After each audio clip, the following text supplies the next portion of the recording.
নমস্কার বন্ধুরা, সুমিস ইজি কিচেনে সবাইকে স্বাগত জানাই।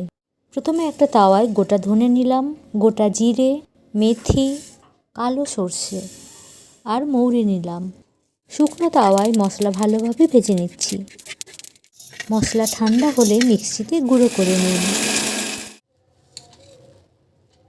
মশলা একটা বোলে ঢেলে নিলাম।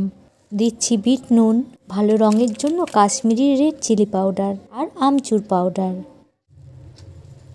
হাফ কাপ সর্ষের তেল দিয়ে মশলার সঙ্গে মাখিয়ে নিন। লঙ্কা ধুয়ে ভালোভাবে মুছে নিচ্ছি। লঙ্কার বোটা শুদ্ধ কেটে নিচ্ছি। সামনের এই বীজের অংশটা ফেলে দিচ্ছি। এইগুলো আচারি লঙ্কা, অতটা ঝাল হয় না। এই লঙ্কা দিয়ে চপ ভেজেও খেতে পারেন।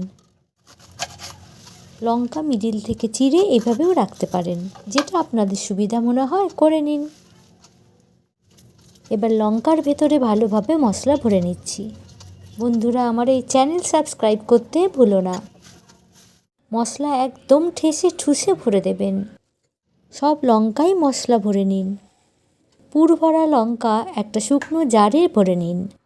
এবার উপর থেকে সর্ষের তেল ঢেলে দিন। সর্ষের তেল ফুটিয়ে ঠান্ডা করেও ঢালতে পারেন। আর কি, জার শুদ্ধ রোদে দিলেই রেডি লঙ্কার আচার। পরোটার সঙ্গে দারুণ লাগে খেতে। বন্ধুরা, ভিডিওটা ভালো লাগলে লাইক, শেয়ার, কমেন্ট করে দিও।